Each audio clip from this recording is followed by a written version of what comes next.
예, 오늘 하나님께서 우리에게 주시는 말씀은 에베소서 4장 여기 지난주에 또 못 고쳤네요. 에베소서 4장 13절부터 16절까지입니다. 14절부터 16절까지죠. 14절부터 16절까지 에베소서 4장 14절에서 16절입니다. 제가 봉독해 드리도록 하겠습니다. 이는 우리가 이제부터 어린아이가 되지 아니하여 사람의 속임수와 간사한 유혹에 빠져 온갖 교훈의 풍조에 밀려 요동하지 않게 하려 함이라. 오직 사랑 안에서 참된 것을 하여 범사에 그에게까지 자랄지라. 그는 머리니 곧 그리스도라. 그에게서 온몸이 각 마디를 통하여 도움을 받고 연결되고 결합되어 각 지체의 분량대로 역사하여 그 몸을 자라게 하며 사랑 안에서 스스로 세우느니라. 아멘. 오늘 이제 14절 저희들이 이제 들어갑니다. 14절 들어갑니다. 우리가 14절에서 16절까지는 13절에서 바울이 13절까지 바울이 언급한 그 완전이라는 목표를 향해 가고 있는 그 성숙한 교회가 나타낼 두 가지 모습을 알려주고 있어요. 그래서 앞에서는 그 성도들이 이렇게 이런 데까지 이르러야 한다고 목표를 얘기했다고 그랬잖아요. 그래서 13절까지 끝났어요. 끝나고 근데 그 세 가지가 뭐였습니까? 기억 다 하세요? 하나님을 믿는 것과 아는 일에 하나가 되라. 그 다음에 뭐였죠? 그거하고 또 한 가지 있었잖아요. 장성한 분량까지. 그래서 그 장성한 분량이 그리스도 안에 마르지 않는 그 충만함이 있어서 우리가 죽을 때까지 그거를 계속 누려야 돼요. 그래서 이러한 이야기를 하고 이제 연장선상에 있는 거예요. 근데 그것을 통해서 우리가 이르러야 할 목표, 그럼 그것에 다가가고 있는 사람들. 근데 완전은 없잖아요. 완전은 죽어야지 되고요. 그리고 예수님이 재림하셔야 되는 거예요. 그래서 우리 기독교인들 부활신앙을 가져야 합니다. 부활신앙이 기독교의 본질이에요. 성도들의 위로가 본질은 어디에 있는 거예요? 우리가 영생한다는 데 있고, 사람이 한 번 죽지만 사람에게는 반드시 심판이 있어서 하나님께 모든 사람들이 심판을 받지만 예수님 믿는 사람들은 그 심판에서 구원을 받아서 우리는 죽는다는 것이 어디로 가는 걸 의미해요? 천국으로 가는 것이고 때가 되면 부활을 한다는 의미라서 여러분 이 땅에서 우리에게는 무슨 신앙이 모든 것을 견디게 하는 거예요? 사실은 부활신앙이에요. 이런 게 아니라고요. 가난했는데 부자 만들어주고 아팠는데 건강하게 만들어주고 이런 거는 사실은 전부가 아니에요. 그리고 그런 것이 어쩌면은 언제나 하나님은 그렇게 은혜를 주시지도 않아요.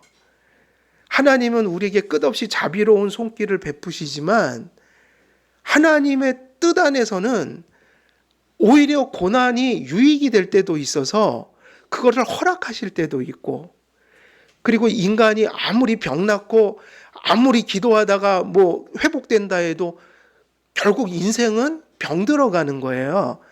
그게 뭐냐면 순리고 자연이라서 우리가 부활신앙을 믿는 자들은 그것을 하나님의 섭리 속에서 건강하게 맞이하는 게 믿음이라고요. 그러니까 불신자들과 성도의 차이가 어디 있는 거죠?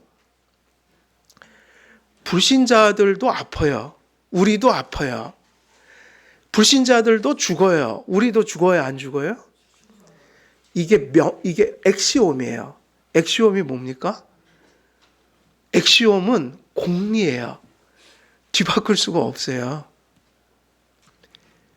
근데 이 땅에서 하나님이 우리에게 아프고 건강하고 이런 걸 주시기도 하지만 그럼에도 불구하고 결국은 어디로 가는 겁니까? 모든 사람들이 결국은 아프다가 죽어요. 인생은 언젠가는 아프게 돼 있어요. 노화돼 간단 말이에요. 병들고 죽는 거는 순리예요. 그래서 이것이 불신자에게도 있고 누구에도 똑같이 임한다고요? 저희들에게도. 저도 사진을 이렇게 보면요. 20대 때, 30대 때 보면 그건 내가 아니에요. 제가 아니에요. 이건 내가 아니에요. 얼마나 가고 싶겠어요. 전에는 그런 얘기하면 아유 나이 드신 분들이 괜히 하는 소리다. 별 생각 않고 갔거든요. 근데 요즘에는 야 이게 이렇게 다르구나. 저기로 돌아갈 수 없구나. 근데 세상 사람하고 성도님들이 뭐가 달라야 될까요? 세상 사람들은 그게 다 원망인 거예요. 그게 다 손해인 거예요. 우리에겐 그러면 안 돼요. 우리에게는 그 젊었을 때의 삶도 하나님이 주신 거고 중년의 삶도 누가 주시는 거예요? 그리고 다 머리 휘어지고 쭈글쭈글해진 삶도 그건 누구의 주권 속에서 섭리 속에서 주신 삶인 거예요? 다 은혜인 거예요. 그리고 우리에게 최종적인 죽음은 사실은 우리에게 무슨 신앙으로 극복해야 될 문제인 거예요? 부활이에요. 기독교인과 불신자의 차이는 거기밖에 없어요. 저는 그거 안 믿어요. 그렇게. 불신자는 다 못 살고 불신자는 다 망하고 불신자는 다 병들고 이게 말이 됩니까? 아니잖아요. 성도들도 때때로는 그들만큼 힘들어요. 그들만큼 병들어요. 어쩔 때는 하나님이 회복시켜 주지만 언젠가는 회복이 안 되는 순간도 있어요, 없어요? 근데 그게 원망할 일이 아닌 거는 모든 사람들이 다 그걸 겪는 거예요. 보편성이라고요. 보편성. 보편성이죠? 그건 공평한 거예요. 모든 사람들이 겪으며 반드시 겪어야 될 일인데 성도들이 불신자하고 다른 건 야, 성도들은 뭐 어려운 일 있으면 기도만 하면 다 되더라. 이건 나는 아무리 봐도 미신이에요, 이건. 저는 그렇게 보거든요. 회복은 하나님이 주시는 게 맞아요. 그렇다고 언제나 회복되지는 않아요. 그리고 아무리 하나님이 사는 동안 평안한 삶을 주고 회복시켜 주더라도 언젠가 인생이라는 것은 반드시 제 어머니가 20년도에 그렇게 떠나셨듯 저도 똑같은 걸 경험해야 된다고요. 그게 뭐냐면 순리라는 거예요. 근데 세상 사람들은 세상 사람들 중에도 이거를 되게 평안하게 받아들이는 사람들이 있어요. 늙어가는 거를 괴로워하지 않고 되게 멋있게 느끼는 사람들도 있어요. 안 믿는 사람 중에. 머리가 허연 백발을 내가 살아온 삶의 이력으로 생각하며 그 내 거울에 비추인 모습을 보면서 아, 너무 자랑스럽다. 나는 너무 열심히 살았어. 나는 살면서 참 성실히 살았어. 그러면서 이 흰머리와 이 주름들은 내가 열심히 산 흔적들이야. 구원도 못 받았는데 그런 마음에 감사를 하면서 살아가는 사람들이 불신자 중엔 되게 많아요. 우리는 누구보다도 감사하면서 살아야 됩니다. 왜냐? 태어날 때 아기 때의 영광이 있고 청년의 영광이 있고 근데 청년도 영원한 청년이 있어요, 없어요? 그러니까 너무 공평한 거예요. 모두가 똑같아요. 언젠가는 장년이 되고, 그 다음에 중년이 되고, 노년이 되고, 그 다음에는 모두가, 모든 사람들이 다 걸어간 길이 있는데, 그건 이제 마지막이 있는데, 기독교인이 불신자하고 다른 이유는 한 가지밖에 없단 말이에요.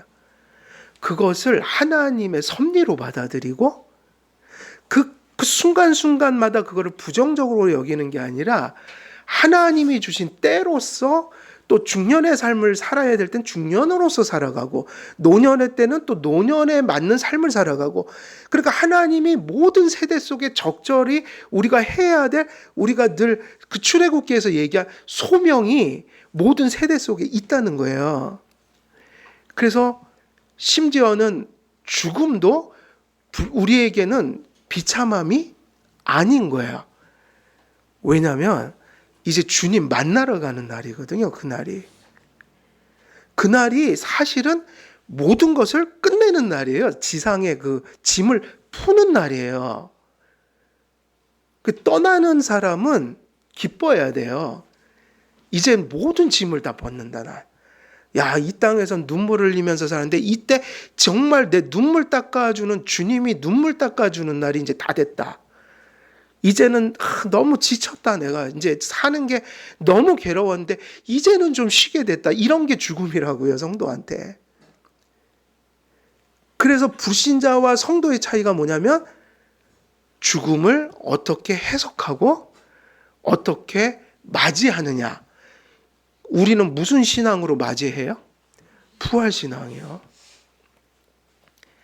그래서 성도의 가장 큰 특징은 죽음의 공포를 넘어선 거라고요.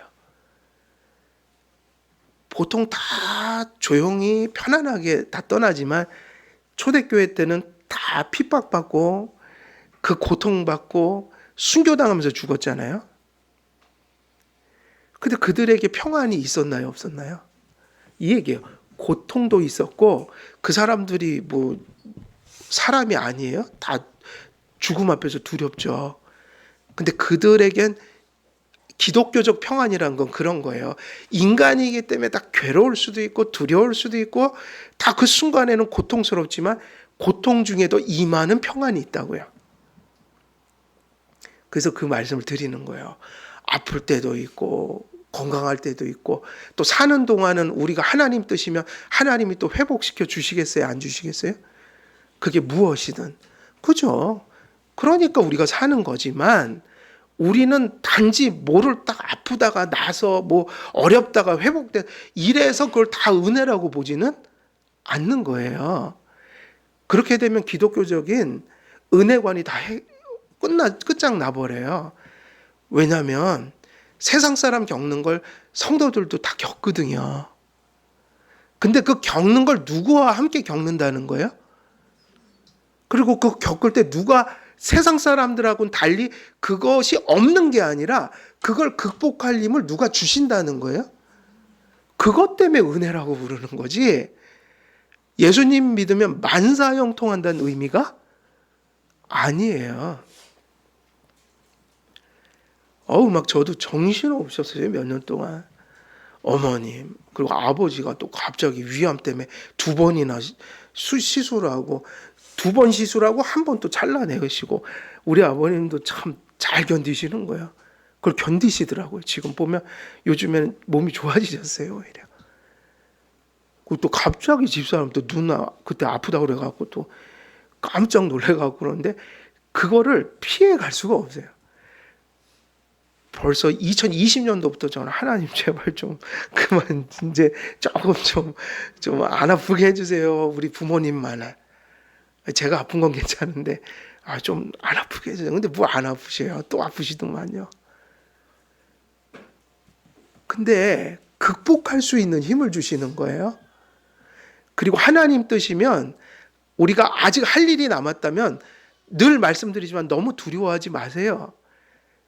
가고 싶어도 못 갑니다. 하나님이 데려가셔야지 가는 거지 하나님 뜻이 있으면 죽고 싶어도 못 죽어요.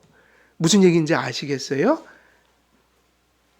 그러니까 우리가 어떤 그 소위 말하면 기독교인의 그 완전함이라는 것을 우리가 부활의 신앙 속에서 겪는다고 해요. 아까 그 얘기를 한 거예요. 근데 이 부활의 완전은 죽어야지 오는 거란 말이에요. 이해되시나요? 그러니 성도에게 죽음이라는 것은 얼마나 성화된 거냔 말이에요. 성도의 죽음은 성화되어 있어서 우리가 그러면 안 돼요. 그 장례식장을 가도 불교에서 장례식장은 애가 끓는다고 그래요. 그 곡소리를 들으면 애가 끓어요. 아이고 아이고 하는데 저는 그게 맞다고 봐요. 절망이죠. 하나님 없으면. 그러니까 당연히 하나님 없는 사람들의 곡소리는 애가 끓을 수밖에 없는 거야. 답이 없거든요. 죽음에 대해서. 근데 기독교인들의 장례식장은 그렇게 어둡지가 않아요. 제가 느꼈지만. 그렇다고 며느리들이 막 웃고 그렇게 당하면 안 돼요. 또 제가 그거 보고 아주 학을 띈 적이 있어요. 그러면 안 되죠. 슬픔을 경건하게 이겨내는 모습이어야지 뭐가 좋으니 또 그거를 그렇게 좋다고 또 그런 거는 너무 티내는 것 같아. 제가 보기에는 슬프잖아요. 그죠? 이별이니까. 그런데 그 이별의 아픔을 넘어서서 불신자들이 가지지 못한 부활신앙 때문에 그게 뭔가는 절제되는 모습이 있는 거예요. 아픔이. 그래서 완전은 죽어야지 꿈꿀 수 있는 거니까 그 얘기하고 싶은 거예요. 죽는 것도 성도에게는 그렇게 나쁜 거 아니에요. 시편에 보면 성도의 죽음이 어떻다고 그랬어요? 성도의 죽음을 하나님께서 어떻게 여기신다고 그랬어요? 소중히 여기신다고 그랬어요. 표현은 여러 가지일 수 있는데 그런 뜻이에요. 하나님은 성도의 죽음을 몹시 소중히 여긴대요. 성도가 살았던 것도 소중히 여기지만 성도가 믿음 지키다가 죽는 거 있잖아요. 그러니까 믿음 안 지키고 죽는 거 말고요. 하나님 없어 죽기 직전에 그러고 죽는 거는 그거는 비참 중에 비참이고 저주 중에 저주죠. 죽을 때 하나님을 붙들고 죽는 그 아름다운 모습은 하나님이 보실 때 가장 소중히 여기는 모습이에요. 소망이 있다. 죽음을 누가 성화시켰기 때문이에요? 하나님이. 완전은 죽음이라는 관문을 통해서만 경험하는데 이 땅에서는 다 어떻다고요?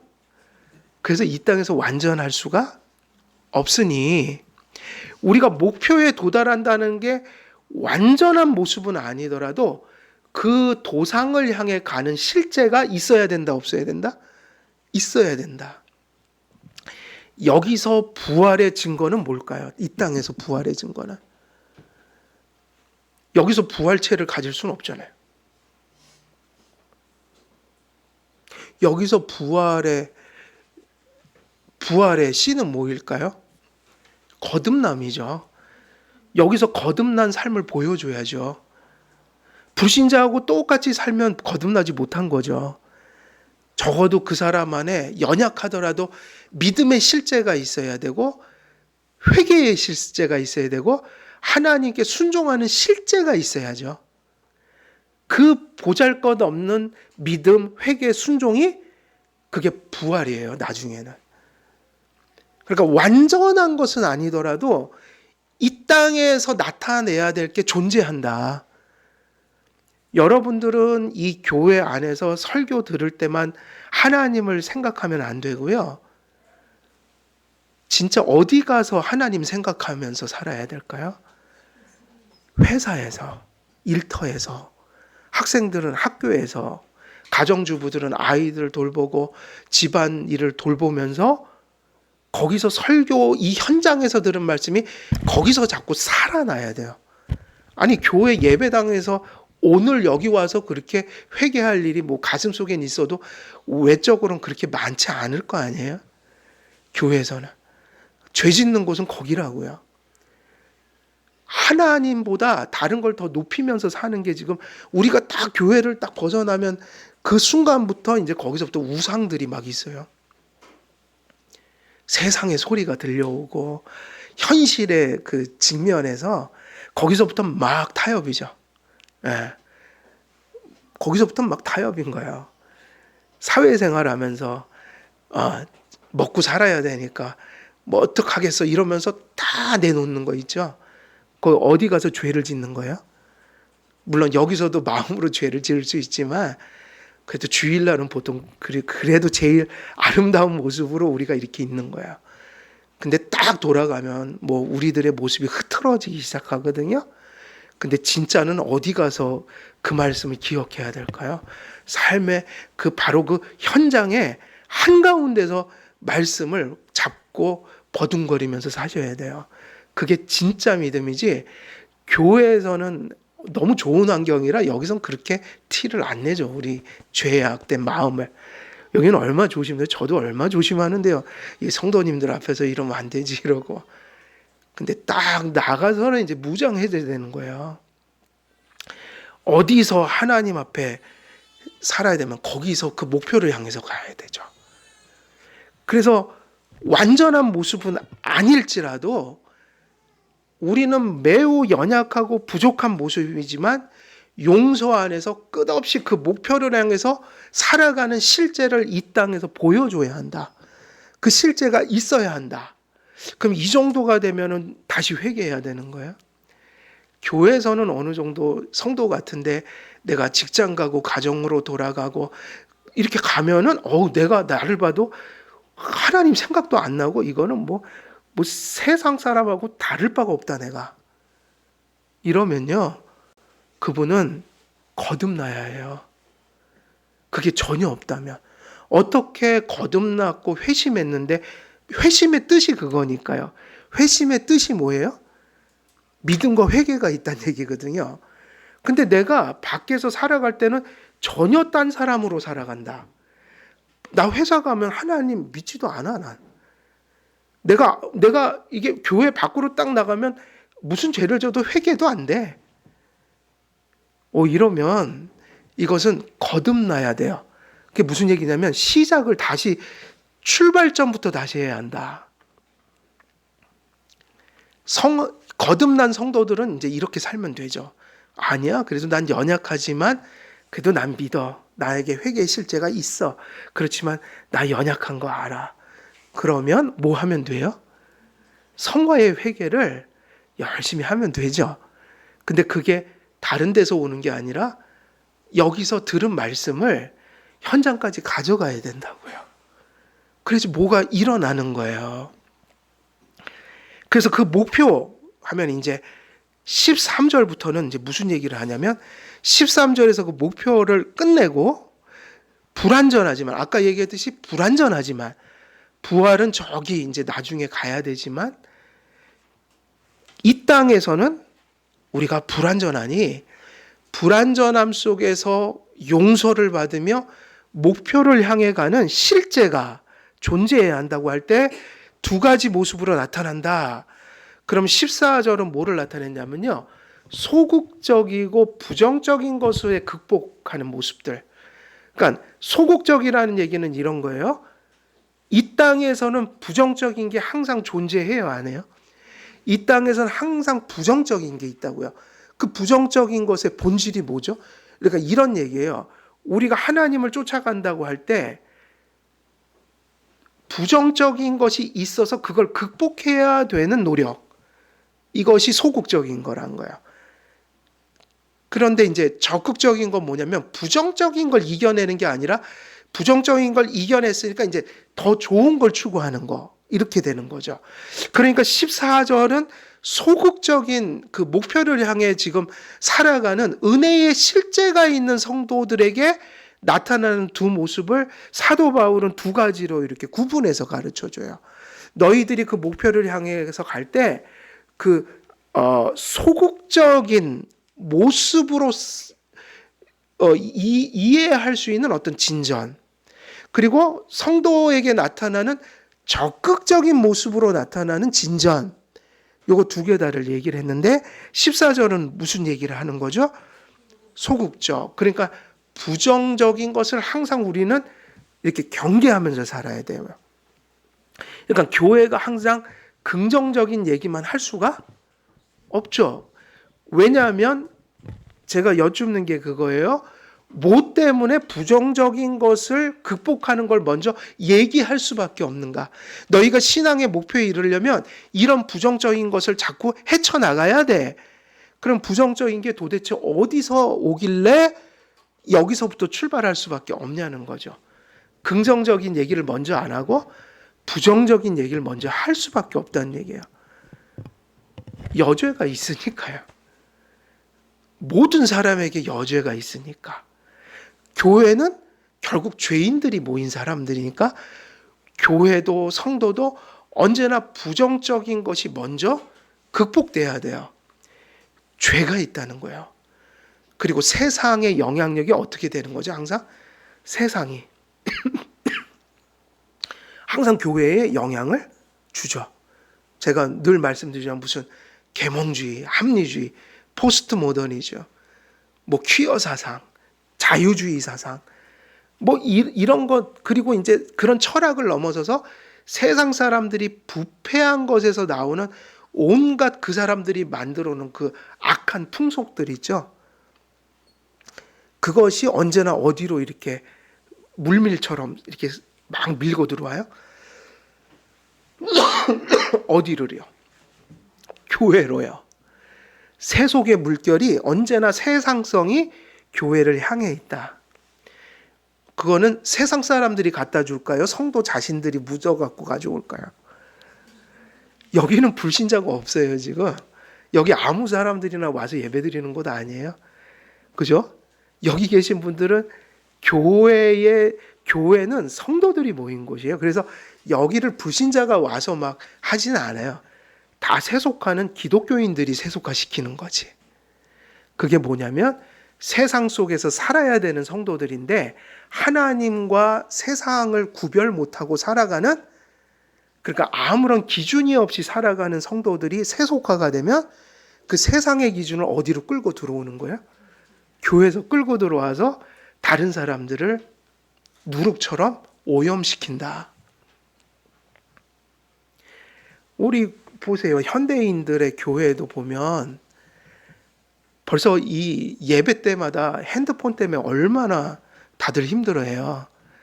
교회들 제가 어디 이렇게 가끔 이렇게 교회에서 불러서 이제 전에도 이렇게 하면 막 예배 시간에 다 이제 그 말씀이 딱 끊어지는 순간이 언제나 핸드폰 올리는 시간이고, 그걸 넘어서 큰 교회에서 제가 저기 부교육자 생활할 때 항상 2층에 가서 이렇게 둘러보면 세상에 예배 시간에 목사님 설교 시간에 뉴스 보고 있다고요. 그 저기 신문, 인터넷 신문을 검색하고 있어요. 그래서 저는 교회에서는 핸드폰 갖고 성경 그러니까 그게 나쁜 게 아니라 자꾸 목사는 이렇게 여기 서 있잖아요. 그럼 되게 막 신경이 쓰여요. 그러니까 성경 읽는다는 생각이 안 들고 저분이 지금 또 딴 거 막 설교 안 듣고 듣나 이런 오해가 생겨요. 그래서 그냥 교회는 책으로 좀 봤으면 좋겠어요. 그리고 자꾸 핸드폰을 이렇게 막 하잖아요. 그러면 목사는 여러분이 여기 서면 알게 될 거예요. 여기 서 보시면 아는데 이 미동까지 다 보여요. 지금 이 성도님들의 아주 그 미세한 그런 것까지 엄청 민감하게 보이는 게 이 자리예요. 그 신기해요. 200명이 앉아 있어도 똑같아요. 제가 전에 부교육자 생활할 때 한 300명 앉혀놓고 하면 일거수일투족이 한눈에 들어와요. 뭐까지 들어온지 아세요? 설교 들을 때 표정까지 다 들어온다고요. 이러고 있으면 내 설교 때문에 그러나? 오해도 많죠, 목사님들이. 근데 지금 핸드폰은 제가 보니까 너무 위험해. 너무 지나칠 정도로 중독돼 있어요. 제가 어제도 집사람하고 차 타고 가는데 차가 와도 아줌마들 왜 이거 이렇게 앞에서 안 비켜요? 사고 날 뻔했다니까요. 이거 애기들 이거 하잖아요. 애기들 이거 보다가 사고 난 사례가 많아요. 애기 이거 유모차를 안 보고 옆에 놓고 이러고 있다가 차가 와서 들이받기도 하고, 여러분 많습니다 이게. 근데 예배 시간에는 가능하면 핸드폰을 사용 안 하는 게 좋은 것 같아요. 볼 필요가 없잖아요, 그죠? 그렇다고 뭐 목사 설교하는 거 찾아보려고 그때 뭐 단어 하나 얘기하면 또 맞나? 저 목사가 맞나? 이건 집에 가서 하시면 되니까. 사실은 예배 시간에는 핸드폰이 필요하지 않은 것 같아요. 뭐 아주 급한 거 있잖아요. 정말 이건 큰일 날 뭐. 그래서 누군가가 뭐 이렇게 반드시 연락 주면 당장 해야 될 순간적인 그런 아주 중대한 거, 이런 거 있으면 좀 양해 구하고 하면 좋은데, 예배 시간에 핸드폰을 볼 필요가 있나요? 그 시간에 문자 들어오도 볼 필요가 없잖아요. 끝나고 보면 되죠. 그런데 왜 부정적인 것이 많냐면, 이게 다 지금 시대성인 거예요. 뭐 핸드폰도 마찬가지고, 교회가 자꾸 이렇게 허물어져 가는 건 세상이 그렇게 하는 거 하니까 교회에서도 괜찮겠지 하는 생각들이, 근데 그걸 불신자가 와서 그걸 그렇게 하냐고요. 그건 아니잖아요. 다 믿는 자들이 모였는데 분별 못하는 일들이 성도들 속에서 일어나거나 목사들 속에서 일어나서, 결국 교회를 그렇게 만드는 건 목사와 성도들이 그렇게 만드는 거지, 불신자들이 교회 들어와서 어지럽히지는 않아요. 그러니까 부정적인 얘기를 할 수밖에 없는 것은 사도 바울도 마찬가지였어요. 그 사도 바울이 14절에서 뭐라고 하냐면, 소극적인 모습, 목표를 향해서 지금 잘 가는 성도들, 그 모습 속에는 그 무슨 실제가 있냐면 소극적인 어떤 면에서의 열매가 나타나는데, 왜 소극적이라고 그랬냐면 긍정적인 게 아니라 부정적인 것을 딛고 가는 모습이기 때문에 소극적이다. 근데 성도는 항상 뭐 그런 것만, 자꾸 잘못된 것만 극복하는데 만족하면 안 되잖아요. 긍정적인 대로 나가야죠. 그죠? 그러니까 이렇게 얘기를 시작해요. 이는 우리가 이제부터 어린아이가 되지 아니하여 사람의 속임수와 간사한 유혹에 빠져 온갖 풍조에 밀려 요동하지 않게 하려 합니다. 여러분, 여기서 부정적인 건 뭐로 표현했죠? 요 비유는 되게 중요한 비유예요. 앞으로 계속 나오는 비유예요. 사도 바울이 매우 자주 쓰는 비유여서 되게 중요해요. 어떤 비유를 쓰죠? 너희가 어린아이가 되지 말라는 거예요. 그러니까 여기서 어린아이는, 예수님이 어쩔 땐 천국 비유하려고 어린아이는 긍정적으로 쓰기도 했지만, 여기서는 뭐를 위해서 쓴 거죠? 부정적인 것을 위해서. 그러니까 뭐 어린이 예찬하시면 안 돼요. 어린이들을 예수님이 무조건 좋다고 한 게 아니라 이런 면에 있어서는 사용한 거죠, 그걸, 이미지를. 근데 여기선 되게 부정적인 거로 썼어요. 어떤 면이냐면, 어린아이가 된다는 거는 뭐냐면 그 뒤에 설명이 나오죠. 어린아이처럼 신앙생활하는 사람들의 특징, 사람의 속임수에 잘 넘어간다. 제가 신학생이 돼서 신학교를 다니면서 제일 고통스러웠던 게, 그게 비판하기 위해서 배우는 거든 긍정하기 위해서 배우는 거든 자유주의를 공부해야만 했던 거예요. 자유주의를, 복음주의나 개혁주의는 비판하려고 책을 읽어와라 막 이러잖아요. 근데 순수한 마음에 아직 신학을 잘 모를 때 학교에서 자유주의를 배운다고 하니 교수들은 비판해주는 평을 하지만 책을 내가 읽어야 된단 말이에요. 그 모든 자유주의자들 책을 다 그들의 입장에서 이해를 해내야 되는데, 그거를 해가면서 그걸 읽다가 자유주의로 가는 사람들이 있더란 말이죠. 그러니까 저는 감사만 해요. 그러니까 저는 그런 생각에서 그런 책은 아예 안 보는 게 나아요. 신학을 해갖고 어쩔 수 없이 가르쳐야 될 사람들이니까, 트레이닝을 해야 되니까 우리는 그걸 읽어야 되지만, 슐라에르마원이 뭐니 뭐 불투만이니 이런 사람들을 우리는 그 사람 책을 읽어야 하니, 제 서재에도 그 사람들 책이 있거든요. 저는 원리 강론도 다 갖다 놨어요, 보려고. 이단들을 비판해야 되니까. 하지만 성도님들이 굳이 그걸 읽을 필요는 없다는 거예요. 근데 안타깝게도 학교에 가면 고등학교, 대학교, 대학원을 가면 합리주의, 계몽주의, 포스트 모더니즘이 쫙 깔려 있다고 그랬죠. 그런 걸 듣는 거예요, 지금 아이들이, 학생들이.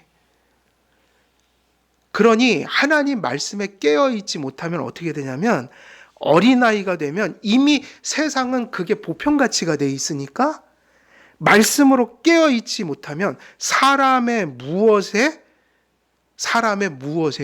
속임수. 여기서 속임수가 뭐예요? 이런 잘못된 철학과 신학. 다시 말하면 세상은 대단하다고 하는데 하나님의 눈에, 하나님의 말씀에 비추어 보면 이게 다 반신앙적이고 반성경적인 사상들이다. 현대인들은 사상적인 무장을 해야 될 시대가 온 거예요, 지금. 왜냐하면 보편 가치가 그렇게 돼버렸으니까. 사람의 속임수에 넘어질 수밖에 없다. 이리저리. 그래갖고 성도들은 귀가 엷으면 안 돼요. 견딜 수가 없는 거예요. 왜냐하면 이제는 과거에는 학교에 가야만 공부를 했는데 이제는 모든 인포메이션이 이 인터넷과 이런 전산망을 통해서 쫙 깔려버려 갖고 누구나 지식을 접하게 된 거예요. 근데 이거에 폐해도 있어요. 오히려 저는 지식은 바른 스승 앞에 질서 있게 배우고 체계 있게 배워야 지식이 들어와도 뭔가가 제대로 들어오는데 지금은 파편적으로 자기가 아무런 가이드가 없이 기준도 없는데 그걸 자기가 다 해야 되는 시대가 온 거죠. 유튜브만 해도 거기에 엄청난 정보들이 들어가 있단 말이에요. 그래서 더욱더 이 시대가 교회가 소중해져요. 교회 안에서 질서 있게 배워가는 거, 공적인 가르침들을 배워가는 거. 근데 이것이 없이 파편적으로 주관적으로 그 많은 것들을 선지식이 없이 막 파편적으로 섭렵을 해간다면 그게 너무너무 위험해요. 신학교 초기에 제가 책을 산 것들을 보면 이게 자유주의 책인지 뭔지도 모르고 산 게 너무 많은 거예요. 나중에 안 거예요. 이게 자유주의였구나. 어쩐지 읽다 보니까 이상하더라. 이런 게 신학생도 상당한 시간이 흘러야 이건 복음주의, 이건 개혁주의, 이건 자유주의, 이건 신정통주의 이런 거를 구별해낼 수가 있어요. 교회에서 말씀과 신앙 고백을 중심으로 우리 진리 체계를 바르게 이렇게 정립해가는 거 되게 중요하다. 왜냐하면 이 시대야말로 사람의 속임수가 가득한 시대란 말이에요. 귀가 엷으면 안 돼요. 뭐 이거 조금 들으면 막 일로 했다가 일로 하면 좀 하나님 말씀을 중심에 두고 살피면서 이렇게 가면서 속단을 하지 말고 좀 이렇게 진중하게 삶을 살아가는 사람들이 신앙을 지금은 지킬 수 있는 거예요. 어린아이가 되지 말라고 한 거는 사람의 속임수에 이리저리 끌려다니는 존재가 되지 말라. 글 몇 편 읽고 유튜브 몇 편 봤다고 해서 그 세계를 섭렵하는 게 아니라는 얘기예요. 그 뒤에는 또 무슨 얘기를 했죠? 사람의 속임수도 나왔는데 간사한 유혹에 빠져. 온갖 교훈의 뭐죠? 풍조. 이 풍조라는 것은 이런 어둡고 부정적인 것들이 큰 조류가 됐다는 얘기예요. 그냥 이렇게 가닥이 아니라 조류가 되고 강처럼 돼버렸다. 이런 게 지금 흘러가고 있다. 기독교인은 이거를 거슬러 가야 된다. 그 옛날에 대장간 책을 보면 거꾸로 사는 삶 이런 거 책 제목이 많았어요. 거꾸로 사는 삶 뭐 이런 거.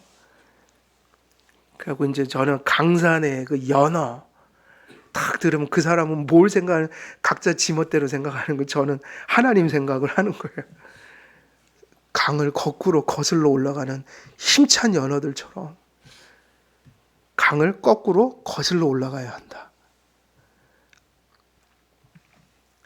그러면 결국은 이 얘기는 무슨 얘기일까요? 어린아이가 되지 말고.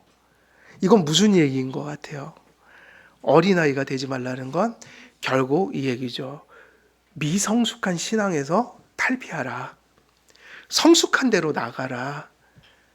그 미성숙한 건 결국 무슨 뜻일까요? 미성숙하단 거. 우리가 그러잖아요. 이 사람은 작년의 신앙이고, 이거 사도 바울이 그랬잖아요. 너희가 어린아이의 일을 벗고 뭐 어린아이들처럼 젖만 먹지 말고 장성한 대로 나가라. 그 얘기는 미성숙하지 말란 얘기인데, 그럼 미성숙이 뭔지를 알아야 되잖아요. 그게 지금 여기 설명이에요. 사람의 속임수, 간사한 유혹, 온갖 교훈의 풍조에 이리저리 떠밀려 다니는 신앙. 도무지 중심도 없고 기준도 없다. 그럼 이걸 우리는 뭐라고 표현할 수 있죠? 그 사람 속에 말씀이 이 얘기예요. 결론은 삶 자체가 성경적이지 않다. 그는 모든 일을, 교회든 직장이든 가정이든 사람을 만나든 모든 것을 말씀에 근거해서 사고하는 사고 능력이 있다 없다? 없다. 우리가 설교 듣고 성경 공부하고 성경 묵상하고 이런 것은 다른 이유가 아니라 다 하나님의 말씀에 근거해서 사고하면서 살기 위한 거야. 말씀이 내 가슴 속에 뿌리를 내려야 뭔가가 보이기 시작해요. 하나님도 보이고 하나님이 기뻐하는 거 싫어하는 게 구별되기 시작하고, 내가 무엇을 붙들고 살아야 살 수 있는지 길도 보이고, 이런 모든 것들이 성경에서 온다. 그러면 결국 어린아이는 뭔가 말씀이 가슴 속에 자리 잡지 못했다는 거예요. 그러면 이분들의 생각은 어떤 거죠? 세상은 말씀으로 사는 게 아니라 세상적인 조류를 따라 사는 거야, 이 얘기인 거예요. 세상의 풍속을 따라 살겠다는 거예요. 내가 어떤 일이 닥쳐와도 세상적인 이권을 손해보게 되면 나는 절대 물러설 수는 없다. 반대가 돼야 되잖아요. 잘 살다가도 뭔가 말씀이 툭 와서 부딪히면, 이게 세상과 말씀이 충돌할 때는 그래도 말씀을 선택해야지 라는 게 있어야 되는데, 그게 없는 거예요. 거침없이 세상을 사는 거예요. 누구의 방법대로 사는 거예요? 자기 생각대로, 부패한 본성에서 나온 욕구대로. 그러니까 무엇에 따라 사는 삶이 아닌 거예요. 말씀을 따라서 사는 사고 자체가 없거나 미성숙하다. 그러니까 우리가 어디에 이르도록 가야 되는 거죠? 어린아이가 되지 아니하여, 이러니까 성숙한 데로 가라. 성숙한 곳으로 가라. 그래서 바울은 성도들이 성숙한 교회를 이루기 위해 어린아이가 되지 아니하여야 한다고 교훈합니다. 어린아이는 13절에 나오는 온전하고 하나된 성숙한 교회의 모든 상태예요. 반대된 상태.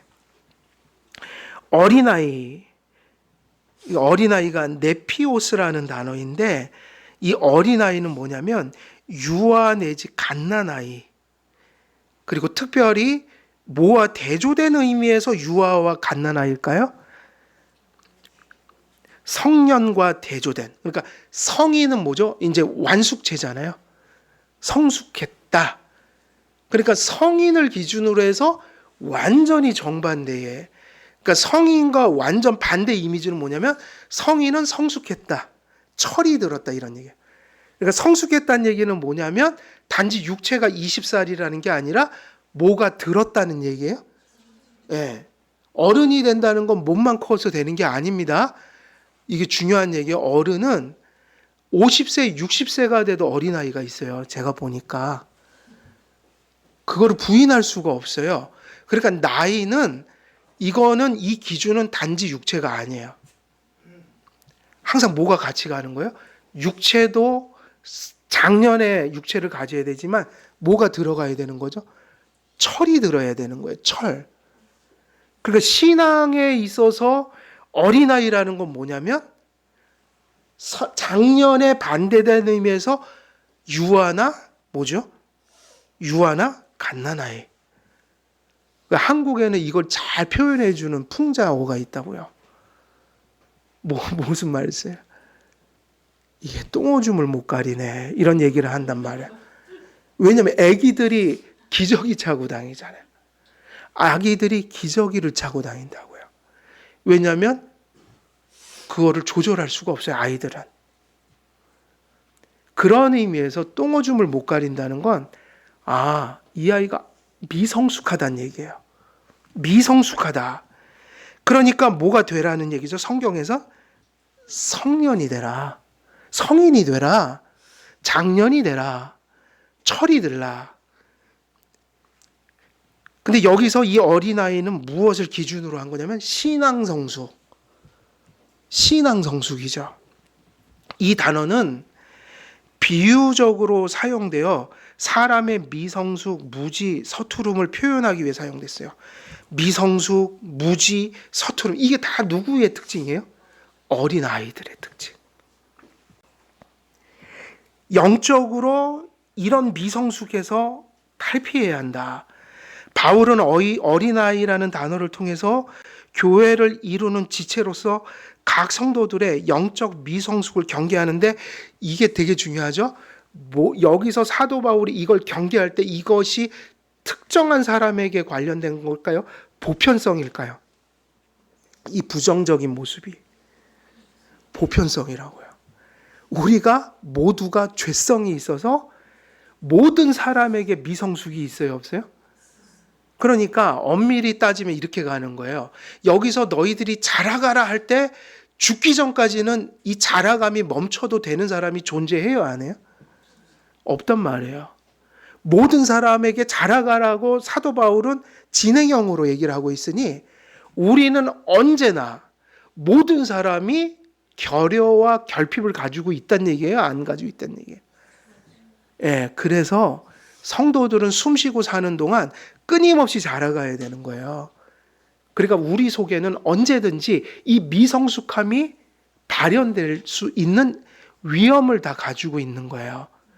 성도들이, 목사가, 교회가 어느 순간이라도 하나님 보실 때 너 왜 그렇게 어린아이처럼 행동했니? 라는 책망을 받을 수 있다는 얘기예요, 없다는 얘기예요? 그래서 이것을 모든 성도에게 얘기한 거라고요. 성숙하다, 미성숙하다는 일시적으로 그럴 수 있고 안 그럴 수 있고, 또 어떤 성도가 상대적으로 누구보다 성숙할 수는 있어도 모든 성도들은 다 완전하지 않아서 끊임없이 성숙한 대로 가야 되니까 이 땅에서 완전한 장년의 삶은 경험할 수가 없으니까 이 땅에서 하나님이 요구하는 것은 계속 자라가는 걸 의미하는 거예요. 바울은 어린아이라는 단어를 사용하여 영적 미성숙을 경계하는 동시에 영적 미성숙함이 구체적으로 어떤 결과를 가져오는지 바다의 폭풍에 요동치는 모습에 비유합니다. 그래서 이제는 또 어떤 비유로 더 그것을 강렬하게 표현해 주냐면, 이게 성숙한 성도 되는 건 일종의 싸움이라는 거예요. 모두에게 미성숙함이 있다는 거예요. 모두가 자라갈 필요성이 있다는 거예요. 그래서 모두가 사람의 속임수와 간사한 유혹과 온갖 교훈의 풍조에 밀려서 어떻게 될 확률이 있다는 거예요? 요동할 확률이 있다는 거예요. 이 요동하는 게 인생 살면서 언제 올지 몰라요. 목사도 방황하는 것 같아요? 안 하는 것 같아요? 목사도 끊임없이 번뇌하고 방황하죠. 세상성, 교회에서 밖에서 일어나는, 가정에서 일어나는 이런 바람이 휙휙 불 때마다 목사도 휘청휘청 한다고요. 이게 도대체 뭐지? 뭐가 옳지? 나는 어디로 가야 될지 막 갈팡질팡 할 때가 있지요. 그래도 목사는 축복받은 게 말씀을 전해야 되니까, 더 많이 접하고 사니까 더 잘 사는 거는 살아야 되는 게 맞는 것 같아요. 모든 성도들이 다 요동할 때가 있어요. 그렇기 때문에 사도 바울이 모두에게 뭐가 되지 말라고 한 겁니까? 어린아이가 되지 아니해야 된다. 영적으로 미성숙한 아이와 같은 성도들은, 그래서 구체적으로 하면 사람의 속임수, 간사한 유혹, 온갖 풍조에 영향을 받는, 그것에 타협하거나 그것에 넘어지는 모습을 보인다면, 그것을 비유적으로 한 번 더 부연 설명을 한 게 뭐냐면, 요동하는, 바다가 요동하는 비유적인 표현으로 사도 바울이 한 번 더 강조해 준 거예요. 그래서 결국 미성숙하다는 게 뭔가, 이 미성숙하다라는 것은 닻을 내리지 못한 신앙과 같다. 닻을 내려야 웬만한 게 흔들려도 아야 말씀이 맞지. 아니야 내가 절망하면 안 돼. 말씀이 이렇게 약속하셨잖아. 그러면서 뭔가 내가 흔들리지 않고 이렇게 해야 되는데, 이게 비유적으로 얘기하면 닻이 내리지 않은 배와 같아서 그냥 뭐가 오든지 툭 하고 오면 바다의 폭풍에 이리저리 요동치는 그런 닻을 내리지 못한 배와 같은 그 신앙이 표류하는 인생, 그것을 뭐라고 부르는 거예요? 어린 아이요. 그래서 교회에서 성숙은 그런 거죠. 꾸준하고 흔들리지 않고 뭔가 중심을 잡고 가는 신앙, 분별력이 있는 신앙, 그리고 깨달은 것을 이렇게 계속 유지하면서 가고 거기서 조금씩 더 자라가는 신앙. 그런데 보면 이게 너무너무 이게 요동치는 신앙이 있다고요. 조금 또 너무 막 바닥을 쳤다가 뭐 어떤 기준이 없이 막 이런저런 표류하는 배처럼 막 향방 없이 가는 그 마음과 신앙의 모습들이 교회에 있을 수 있다. 그래서 하나님은 어떤 자들에게 사실은 은혜를 주시고 어떤 자들이 은혜 받은 자인 거예요? 심지가 어떤 자를 사랑하신다고 그랬어요? 근데 그게 어디서 오는, 신앙에서 온다고요. 심지가 견고한 자를 하나님이 귀히 여기셔요. 근데 그게 뒤집어 얘기하면 심지가 견고한 게 누가 은혜를 주실 때만 가능한 거예요? 그럼요. 그냥 하나님을 향해서 괴롭기도 하고 어렵기도, 그러니까 제가 늘 말씀드린 건 괴롭고 어려운 거는 없는 사람이 있다 없다? 무서운 건 똑같은 거죠. 뭐 세상 사는 게. 근데 이상하게 세상 사람과 똑같이 어려움은 있는데 한 사람은 저기 떠밀려 내려가고 어렵고 슬프고 괴로운 게 있어도 눈물을 뚝뚝 흘리면서도 나는 여기 있을래. 이 자리를 지키는 그것이 어디면 신앙의 힘이라는 거죠. 그게 뭐냐면 성숙한 장년의 신앙이다. 그러니까 그것을 우리가 이제 잘 정리를 하면, 성경에서 어린아이 하면 이런 의미구나. 그리고 또 장년이 되라, 어른이 되라, 이런 의미구나.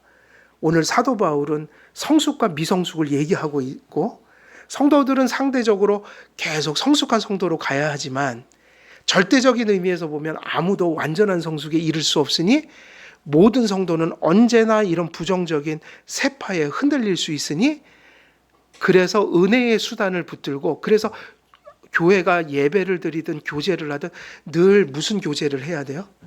말씀의 교제를 해야 돼요. 서로가 그냥 공감하고 이런 것에 머무르면 안 되고, 그거는 기본으로 우리가 다 해야 되지만 항상 성도가 말씀으로 서로를 격려할 수 있는 말씀의 소통이 있어야 된다는 얘기예요. 그래서 예배도 교제도 모든 것이 다 무엇에 기반해서 해야 돼요? 말씀에 기반해서 해야지, 언젠가 누가 무섭게 흔들릴 때 그를 세워줄 수가 있다고요. 이런 것들이 중요하다. 오늘 말씀 시간 다 돼서 여기서 마치고, 여긴 전할 내용들이 참 많은데 오늘 여기까지만 말씀을 전할게요. 오늘 전한 말씀의 핵심은 뭐냐면, 앞에서 얘기했던 그 세 가지 이르러야 한다는 목표, 거기에 대해서 두 가지 모습을 또 상수를 내가는 바울의 진술들인데, 바울이 하나는 소극적이고 하나는 적극적인 거다. 왜 소극적이냐면 부정적인 게 존재하니 부정적인 걸 이겨내는 의미에서 소극적인 노력이 필요하고 그런 열매가 필요하다. 그걸 극복해야만 긍정적인 대로 치고 나갈 수가 있다는 얘기예요. 그런데 오늘은 14절 내용인데 그게 뭐였냐면, 어린아이라는 비유를 통해서, 혹은 그 배가 막 풍랑에 이리저리 요동치는 그런 그림과 같은 묘사를 통해서 이 미성숙을 얘기하면서 사도 바울이 성도들이 성숙한 신앙으로 가야 한다는 것을 교훈하고 있다. 그 미성숙은 결국 무엇입니까? 말씀이 뿌리 내리지 못한 신앙을 의미하니, 우리가 성숙한 대로 가는 것은 말씀이 가슴 속에 뿌리 내려서 그것이 악한 세상의 사상이든 내 안에서 일어나는 죄성이든 혹은 세상에서 밀려오는 죄가 아니더라도 우리의 신앙을 뒤흔드는 여러 가지 환경과 고난들이 있는데 이런 것들 속에서 중심을 지키면 내 자리를 지킬 수 있는 것은 말씀이 나를 붙들어 주어야 하고 내가 말씀을 바라봐야 일어나는 일들이다. 그래서 성숙은 말씀의 토대 위에서 일어난다는 걸 말씀을 드린 거예요. 그래서 다음 주에는 더 자세한 내용들을 더 구체적으로 전할 것이고 우리 한길교회 성도님들은 다 말씀을 붙들고 성령 충만한 삶을 살아서 어린아이의 신앙을 벗고 장년의 신앙으로 험한 세상을 잘 헤쳐나가시는 여러분 되시기를 우리 주 예수 그리스도의 이름으로 간절히 축원드립니다. 은혜로우신 아버지 하나님, 오늘도 주님께서 주신 말씀을 따라 우리들에게 성숙한 신앙을 허락하여 주시되 그 성숙한 신앙에 이르는 은혜의 수단이 우리에게 은혜가 되고 또 그 은혜의 수단을 붙드는 열심이 우리 안에 견고하여져서 험한 세상 속에서도 우리가 흔들림 없이 주님을 바라보며 구속의 복을 누리는 삶을 살 수 있도록 하나님 꼭 붙들어 주옵소서. 감사드리오며 우리 주 예수 그리스도의 이름으로 기도드리옵나이다. 아멘.